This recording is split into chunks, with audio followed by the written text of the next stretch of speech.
All right, everybody, welcome back to the deWiz Golf YouTube channel. Matt Lawrence alongside deWiz co-founder Marcus Westerberg. Part 3 of our Hit It Longer, Hit It Straighter, Hit It Closer series as we focus today on the wedge game and help dialing in your different distances to help maintain better scores and get closer to the pin. So, you're not trying to get up and down from 30 yards left, or, you can get on the green, have a better chance at a two-putt and walk away with a par. So, Marcus, when we look at deWiz, and I know from my standpoint, this is where I probably see the most value in deWiz and being able to dial in those different distances. I was not a very good wedge player up until about 6 months ago, and now I would say it's probably the strength of my game and being able to understand the correlation between how far the ball is going to carry with my different clubs, and just understanding what that means with my backswing length has been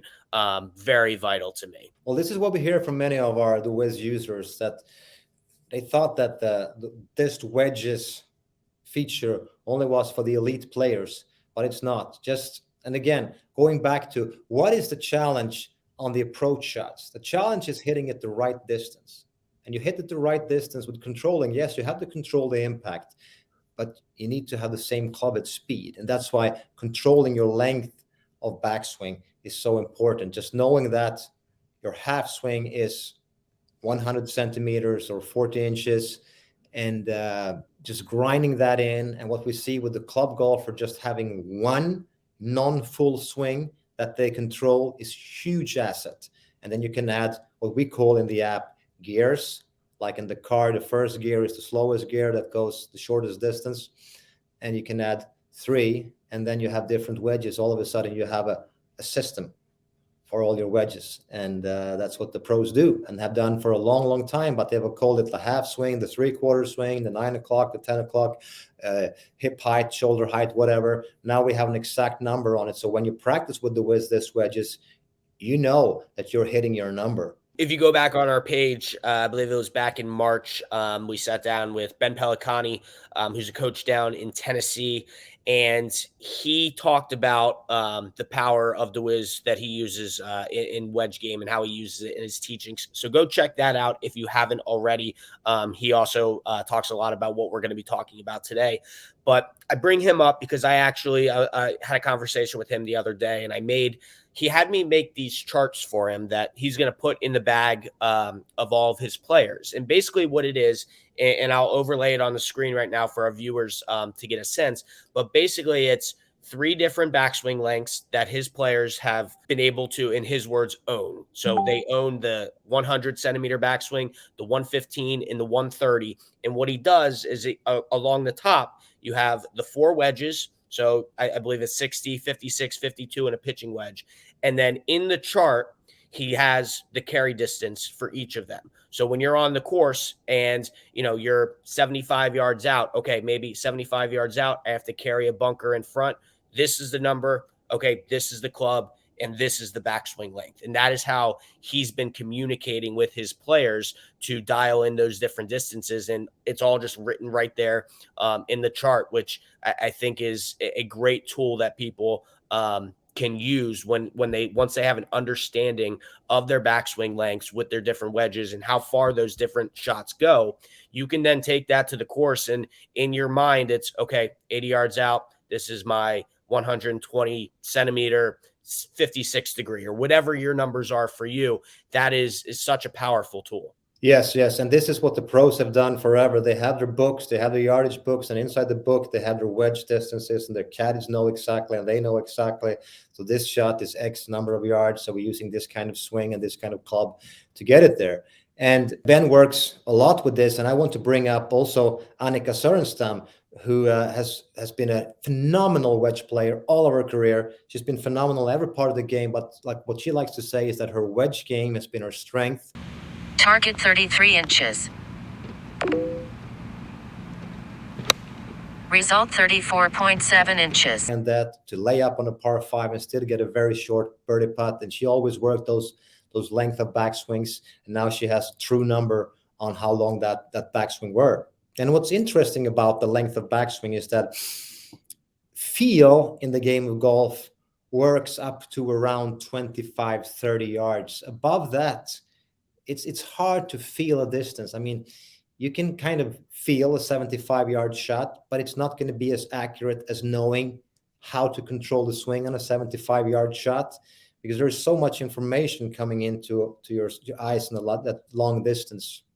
So that's why many people struggle with these approach shots and finding the right distance. I'm curious, when you look at how you guys started deWiz and the platform itself, the length of backswing seems pretty self-explanatory to hit the ball longer. We talked about that in our first episode. The transition number, that was something that seemed to be very self-explanatory. Again, Christian has a problem slicing the ball. How do we fix that? I'm curious where this idea of the disc wedges function and feature, if you can kind of take us back a little bit, kind of how that came about and what was going through your mind when you decided to make that kind of a key feature of the initial deWiz platform.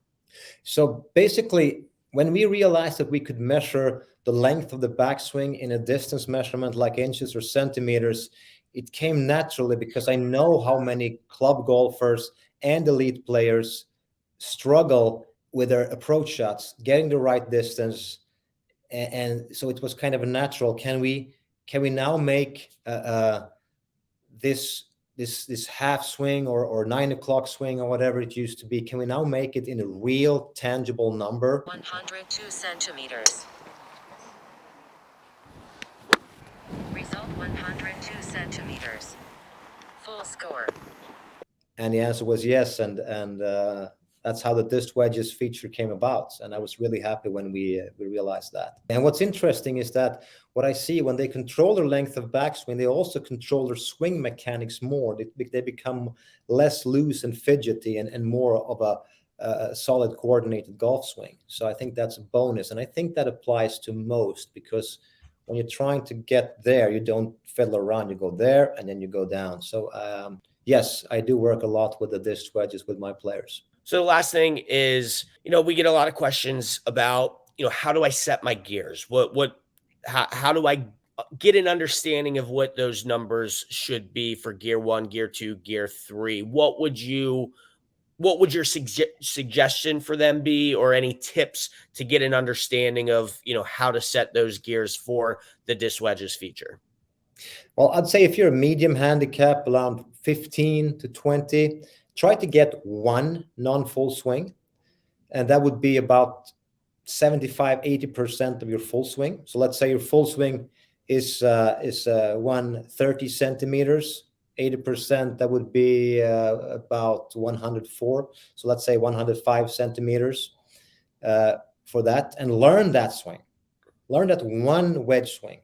And when you've learned that, step down another 15 centimeters. That would be 4, 5 inches, 5, 6 inches. Don't make me do math here. That's about 6 inches, and learn that. If you're an elite player, you go take your full swing again, and then you go down about 20 centimeters, 8 inches from your full swing, and create your 3 or 4 gears coming down. So I am 140 centimeters, my gear 3, 120, gear 2, 100, and gear 1 is 80 centimeters. And I also work the 60 centimeters I'm exploring, and I think that's very interesting. I got a 23-meter carry with my 58-degree wedge. I know I'm going into the details now, but that's what we like to do.